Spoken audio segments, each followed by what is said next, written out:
men, merely nodding to each in turn. He hitched a thumb over his shoulder.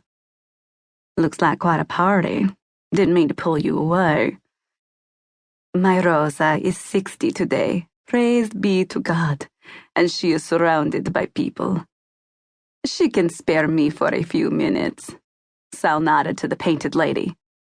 She's a beaut. What brings you here?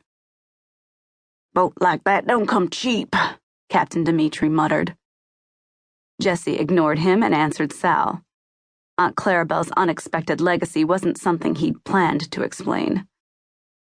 I'm entering the lady in the Tropicana in Clearwater in a couple weeks, and need a place to work on her. Sal started shaking his head before Jesse finished speaking. The other captain stepped closer, closing ranks, and Jesse had to admire the way they stood with their friend. Sorry you've come all this way, Jesse, but I don't have any transient slips for rent. Jesse hid his disappointment at Sal's response, though he wasn't surprised. Safe Harbor had never been big on welcoming outsiders. He smiled. I don't need transient space. I'm going to keep her in Aunt Clarabelle's slip. Captain Roy visibly started. He spit again. But she's gone. Jesse nodded and noticed Sal looking off into the distance, clearly uncomfortable.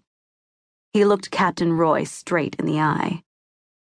Right, but my uncle purchased the slip from Sal years ago, and Aunt Clarabelle left it to me in her will, along with her cottage. He met Sal's eyes, and everything else she owned. You mean you're planning to stay in town? Captain Roy looked him up and down. Took you more for a city boy, or a no-good ex.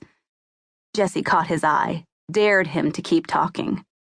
Roy stopped, but his look said he knew all about Jesse's jail time. Jesse didn't blink. Sal straightened as though he'd come to some decision.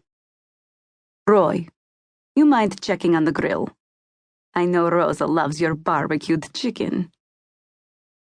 Some kind of signal passed among the four men before they headed back to the party. Sal took off his fisherman's cap, and Jesse was surprised to see a bald pate and nothing but fringe where his thick curly hair had been. 10 years had taken their toll. I can't deny you this slip, Jesse, but you know they won't make it easy. He sighed. Clarabelle left you her share in the marina, too. When Jesse nodded, Sal shook his head. Safe harbor folks don't like strangers in their midst, especially not rich ones, or ones who, well, have been in jail, Jesse finished. Sal nodded. Your arrest was big news here. I've always thought you were a good boy, Jesse. At least you were when you spent summers here. Clarabelle never did believe a word of what went on. He shrugged. I figure everyone makes mistakes and is entitled to a second chance, but I wish you'd picked somewhere else for yours. I've always loved this town. Jesse decided to keep his plans to himself for now. Sal already looked rattled.